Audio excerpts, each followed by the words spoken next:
Friends, स्वागत है आप सबका मेरा यूट्यूब चैनल फ्यू इन्फॉर्मेशन पर। उम्मीद करता हूँ आप सब बिल्कुल ठीक होंगे, हेल्दी और खुश होंगे। तो फ्रेंड, आज इस वीडियो में हम बात करने वाले हैं हेयर फॉल क्यों होता है, हेयर फॉल का सही ट्रीटमेंट क्या है, कौन सी गलतियाँ अवॉइड करनी चाहिए और कुछ घर के सिंपल रेमेडीज जो साइंटिफिकली प्रूवन है। इस वीडियो को एंड तक जरूर देखना, क्योंकि लास्ट में मैं आपको दूंगा बेस्ट हेयर ग्रोथ रूटीन। अगर वीडियो आपको यूजफुल लगे तो लाइक जरूर करें, चैनल को सब्सक्राइब करें और बेल आइकन को दबाना ना भूले। तो बिना टाइम वेस्ट किए चलिए स्टार्ट करते हैं। हेयर फॉल क्यों होता है इसके बारे में जानते हैं दोस्तों, बिना टाइम वेस्ट किए। तो चलिए फ्रेंड,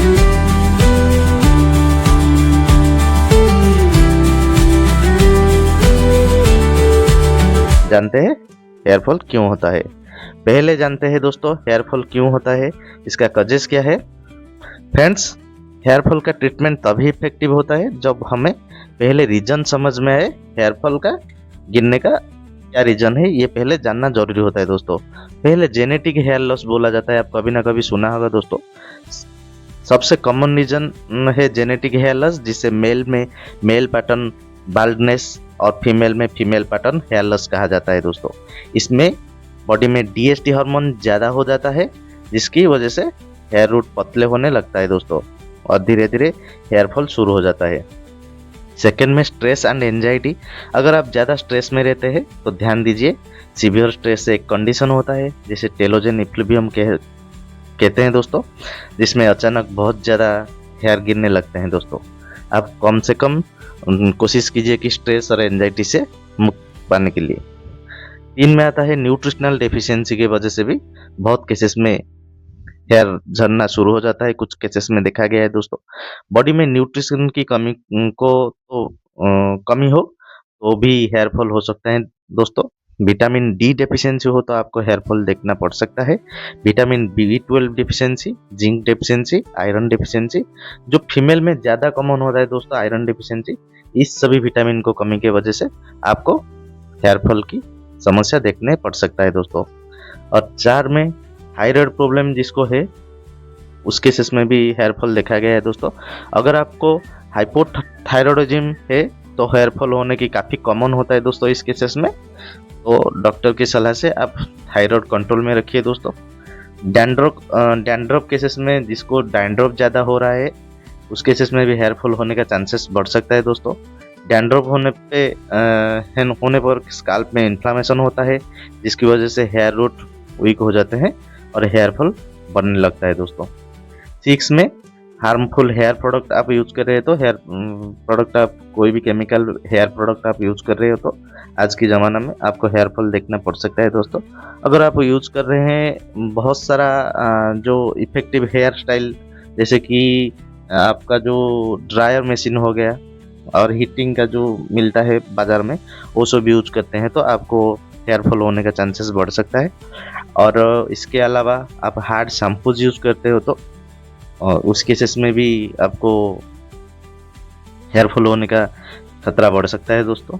और केमिकल हेयर कलर आप यूज़ कर रहे हो तो उस केसेस में भी आपको हेयर फॉल होने का खतरा बढ़ सकता है। तो दोस्तों, तो सावधान हो जाइए, क्योंकि ये सब हेयर को ड्राई और वीक और डैमेज बना देता है दोस्तों, ये सब केमिकल प्रोडक्ट। तो इससे दूर रहिए दोस्तों। और जो हेयर फॉल का सही ट्रीटमेंट क्या है ये जानना जरूरी होता है दोस्तों। ये ध्यान से सुनिए, क्या हेयर फॉल का सही ट्रीटमेंट होता है। फ्रेंड, अब बात करते हैं साइंटिफिकल प्रूवन ट्रीटमेंट की, जो डॉक्टर की सलाह से दिया जाता है। याद रहे, कोई भी मेडिसिन आप बिना डॉक्टर की सलाह से आप यूज मत कीजिए, नहीं तो गंभीर साइड इफेक्ट देखना पड़ सकता है। ये वीडियो केवल एजुकेशनल पर्पज के लिए मैंने बनाया है, आपको ध्यान रखनी चाहिए। पहले आप डॉक्टर की सलाह लीजिए, उसके बाद आप मेडिसिन यूज कीजिए। फास्ट आता है दोस्तों एक मेडिसिन जिसका नाम कभी ना कभी आप सुना होगा दोस्तों हेयर फॉल केसेस में, जिसका नाम है minoxidil. Number 1 hair growth medicine है दोस्तों मिनोक्सिडिल। मिनोक्सिडिल मार्केट में अवेलेबल है 2%, 5%, 10% सॉल्यूशन में। ये डायरेक्टली हेयर फॉलिकल को एक्टिव करता है, मेल और फीमेल दोनों यूज कर सकते हैं इसे। मिनोक्सिडिल का रिजल्ट 8 से 12 वीक में देखना स्टार्ट हो जाता है दोस्तों। ये जो मिनोक्सिडिल के बारे में मैं बताया इन्फॉर्मेशन, ये आप बिना डॉक्टर की सलाह से मिनोक्सिडिल मत लीजिए। आप कोई भी डॉक्टर को, जो डर्मेटोलॉजी डॉक्टर को आप दिखा सकते हैं, उसी के बाद डॉक्टर की सलाह से मिनोक्सिडिल आप ले सकते हैं दोस्तों। तो 10% याद रहे दोस्तों, 10% मिनोक्सिडिल बिना डॉक्टर के एडवाइस से यूज ना करें, वरना साइड इफेक्ट तो हो सकता है। ज़्यादा से साइड इफेक्ट तो हो सकता है पहले, उसी के अलावा आप जो हेयर फॉल हो रहा है उससे भी ज़्यादा हो सकता है दोस्तों, क्योंकि डॉक्टर को पता है वो 2% देंगे या 5% देंगे या 10% सॉल्यूशन देंगे। तो ये याद रहे, डायरेक्ट आप 10% मिनोक्सिडिल बालों में यूज मत कीजिए, नहीं तो गंभीर साइड इफेक्ट देखना पड़ सकता है दोस्तों। और सेकेंड में जो आता है दोस्तों, एक मेडिसिन DHT ब्लॉकर के लिए दिया जाता है, सिर्फ मेल के लिए दोस्तों। फिनास्ट्रेड 1 mg डेली एक मेडिसिन है दोस्तों, कंपोजिशन फिनास्टेराइड 1 mg में आता है दोस्तों। ये मेल पैटर्न ब्लडनेस का मोस्ट इफेक्टिव ट्रीटमेंट माना जाता है दोस्तों। ये DHT हार्मोन को कम करता है, सिर्फ डॉक्टर की सलाह से ये मेडिसिन दिया जाता है। अब कोई भी मेडिसिन, मैंने पहले बताया है, अब कोई भी मेडिसिन बिना डॉक्टर की सलाह से मत लीजिए दोस्तों। इनमें आता है एंटी डैंड्रफ ट्रीटमेंट जो आता है, ये भी एक डॉक्टर की सलाह से दिया जाता है। एंटी डैंड्रफ ट्रीटमेंट ये लेना चाहिए दोस्तों। 4 में आता है विटामिन सप्लीमेंट का भी ध्यान रखना चाहिए दोस्तों। अगर डेफिशिएंसी हो तो हेयर ग्रोथ फास्ट होती है। कॉमन सप्लीमेंट जो मार्केट में अवेलेबल है उसी के बारे में जान लीजिए दोस्तों, क्या क्या डेफिशिएंसी होने पर आपको हेयर फॉल देखना पड़ सकता है, ये तो मैंने बताया है। उसी के अलावा ये सब लेना चाहिए जो मैं बताया था पहले। विटामिन D3 ये 2000 इंटरनेशनल यूनिट में मार्केट में अवेलेबल है, इसको आप ले सकते हैं डॉक्टर की सलाह से। जिंक 20 से 40 mg तक आप ले सकते हैं दिन में, ये भी डॉक्टर की सलाह से ले सकते हैं आपका हेयर फॉल को लेके। और आयरन सिर्फ फीमेल ले सकते हैं आयरन टैबलेट। मेल केसेस में ज़्यादा आयरन टैबलेट का ज़रूरत नहीं है, कुछ कुछ केसेस में आयरन डॉक्टर प्रेस्क्राइब करते हैं आयरन टैबलेट। टेस्ट के बाद इसको लेना चाहिए आयरन डिफिशियंसी है कि नहीं है, नहीं तो आपको गंभीर साइड इफेक्ट देखना पड़ सकता है दोस्तों। और बायोटिन आपको नाम सुना होगा दोस्तों, जो 10,000 mcg में आता है दोस्तों और 10 mg में आता है दोस्तों। ओमेगा 3 भी आप ले सकते हैं दोस्तों, मार्केट में बहुत सारा ओमेगा 3 का कैप्सूल मिलता है दोस्तों। ओमेगा 3 का कैप्सूल मतलब फिश ऑयल का एक कैप्सूल आता है, ये भी ले सकते हैं, ये बालों के लिए बहुत फायदेमंद है दोस्तों। मल्टीविटामिन ब्लाइंडली मत लें दोस्तों, पहले टेस्ट करा के विटामिन D3, विटामिन B12 और फेरिटिन लेवल चेक करके आप कोई भी मल्टीविटामिन सप्लीमेंट ले सकता है दोस्तों। और लास्ट में एक आता है दोस्तों PRP ट्रीटमेंट। इसमें क्या होता है, PRP का फुल फॉर्म है प्लेटिलेट रिच प्लाज्मा, ये याद रहे दोस्तों, PRP का फुल फॉर्म है। 3 से 6 सीजन तक इसको ट्रीटमेंट दिया जाता है दोस्तों डॉक्टर के हिसाब से। हेयर थिनिंग स्लो करता है, ये थोड़ा एक्सपेंसिव है PRP, लेकिन इजीली हेयर लॉस में काफ़ी इफेक्टिव है, ये डॉक्टर की सलाह से दिया जाता है दोस्तों। ये याद रखने के लिए मैंने बताया है दोस्तों PRP ट्रीटमेंट, ये जानने के लिए मैंने PRP ट्रीटमेंट मैंने बताया है। ये थोड़ा महंगा आता है और काफ़ी इफेक्टिव भी है दोस्तों PRP treatment. Daily routine to stop hair fall, कैसे आपका जो डेली रूटीन होता है लाइफस्टाइल में आपकी जीवन शैली के ऊपर भी ये प्रभाव पड़ता है दोस्तों। क्या क्या डेली रूटीन आपको चेंज करना पड़ता है दोस्तों, ये भी याद रखने वाली बात होता है दोस्तों। आप जब भी मॉर्निंग रूटीन में आप जब भी हेयर साफ करते हैं, याद रहे mild sulphate free shampoo use कीजिए। और विटामिन D सप्लीमेंट आप डेली ले सकते हैं दोस्तों, विटामिन D सप्लीमेंट जो मार्केट में अवेलेबल है। और 10 मिनट सनलाइट में बैठना चाहिए दोस्तों। ये सब गुड आदत आपको लाइफस्टाइल में ऐड करना पड़ेगा दोस्तों। और नाइट रूटीन में मिनोक्सिडिल 5% अप्लाई करें आपकी स्काल्प में, जेंटल स्काल्प में मसाज करें मिनोक्सिडिल 5%, जो इसका सीरम आता है डॉक्टर प्रेस्क्राइब करते हैं, उसको स्काल्प पे मसाज करें। टाइट हेयर स्टाइल अवॉइड करें, जिसका हेयर फॉल होता है वो थोड़ा आपके हेयर को थोड़ा खुला छोड़िए, आप टाइटली मत बांधिए, नहीं तो आपकी हेयर फॉल ज़्यादा हो सकता है दोस्तों।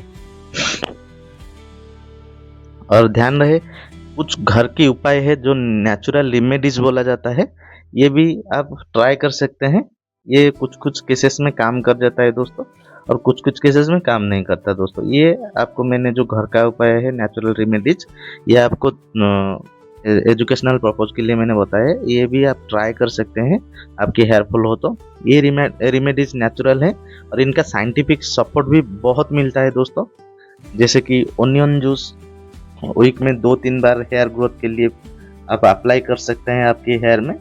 और उसके अलावा कोकोनट और कैस्टर ऑयल मिक्स करके आप हेयर पे लगा सकते हैं, जिससे हेयर का जो थिकनेस है वो स्ट्रांग होता है दोस्तों। और रोजमेरी ऑयल भी आप यूज कर सकते हैं दोस्तों। 2024 और 2025 का most trending hair oil market में पाया गया है रोजमेरी ऑयल। स्टडीज में मिनोक्सिडिल जैसे इफेक्टिव देखा गया है रोजमेरी ऑयल में। आप रोजमेरी ऑयल भी यूज कर सकते हैं दोस्तों। एलोवेरा जेल भी आप स्काल को कूल करता है और डैंड्रफ कंट्रोल में मदद करता है। आप 2-3 बार आप हेयर में एलोवेरा जेल भी यूज कर सकते हैं दोस्तों। ये थी घर का रेमेडीज, आप ये भी ट्राई कर सकते हैं हेयरफॉल केसेस में दोस्तों। हेयरफॉल बनने वाली गलतियां कुछ अवॉइड करनी चाहिए, मैं इस वीडियो में बता रहा हूं दोस्तों। क्या क्या गलतियां आप अवॉइड करनी चाहिए आपको हेयरफॉल हो रहे तो। ये इन गलतियों से बचना बहुत जरूरी होता है दोस्तों, नहीं तो आपको ज़्यादा से ज़्यादा हेयरफॉल देखना पड़ सकता है दोस्तों। आप रोज शैम्पू करते हैं तो ये करना बंद कर दीजिए आज से। आप दिन में जो वीक में 2-3 बार ही शैम्पू कीजिए दोस्तों। ज़्यादा हीट स्टाइलिंग आप हेयर पे यूज मत कीजिए। जो साफ करके ज़्यादा जो ड्राई और सैलून पार्लर में जो हीटिंग इंस्ट्रूमेंट है आपका हेयर पे यूज मत कीजिए। और केमिकल से बचिए दोस्तों।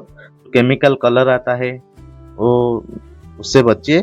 आप हेयर पे कोई भी ऐसा केमिकल प्रोडक्ट यूज मत कीजिए जो आपके हेयर के लिए बहुत खराब है। टाइट पोनीटेल भी आप यूज मत कीजिए दोस्तों, जिसका हेयर फॉल होता है। एक्सेस स्ट्रेस में रहना ये कम कीजिए दोस्तों। और मिल्क टी ज़्यादा कंजप्शन आप कर रहे हैं तो ये DHT बढ़ाता है दोस्तों। DHT क्या है? DHT एक हार्मोन है दोस्तों जो स्ट्रेस लेवल को आप बढ़ाता है, जिसकी की वजह से हेयर फॉल देखा गया है। आप पहले आपकी डेली लाइफ पे मिल्क और टी ज़्यादा कंजप्शन कर रहे हैं तो उसको कम कर दीजिए थोड़ा। अब डॉक्टर के पास जाना चाहिए, ये भी जान लेना जरूरी होता है दोस्तों हेयर फॉल को लेके। अगर रोज 100+ हेयर गिर रहे हैं तो आप डॉक्टर के पास जा सकते हैं। मेडिकल के तौर पर डॉक्टर भी बोलते हैं दोस्तों कि हर रोज एक से नीचे बाल गिरना एक नॉर्मल होता है दोस्तों। 100 से ज़्यादा हो रहे हैं तो आपका हेयर फॉल आप डॉक्टर की सलाह ले सकते हैं। और आपको बाल पैचेस देखने लगे तो आप डॉक्टर की सलाह ले सकते हैं दोस्तों। 1-2 वीक में सडन हेयर फॉल हो तो आप डॉक्टर की सलाह ले सकते हैं दोस्तों। और सीवियर डैंड्रफ या इचिंग हो तो माथे पे आप डॉक्टर की सलाह लेना जरूरी होता है दोस्तों। तो बिना डिले किए डर्माटोलॉजिस्ट को कंसल्ट करें। और कोई भी मेडिसिन में जो वीडियो में बताया हूँ ये एक एजुकेशनल पर्पज के लिए बताया हूँ दोस्तों। कोई भी मेडिसिन ये वीडियो देख के आप मत लीजिए, नहीं तो गंभीर साइड इफेक्ट मैं पहले से बोल रहा हूँ देखने पड़ सकता है। ये केवल एजुकेशनल पर्पज के लिए मैंने बनाया है दोस्तों। अगर आपको ये वीडियो हेल्पफुल लगा हो तो लाइक जरूर करें, चैनल को सब्सक्राइब करें और कमेंट में बताएं आपके हेयर फॉल का मेन रीजन क्या है। मैं हर कमेंट का रिप्लाई करता हूँ। मिलते हैं नेक्स्ट वीडियो में, तब तक हेल्दी रहे, खुश रहे।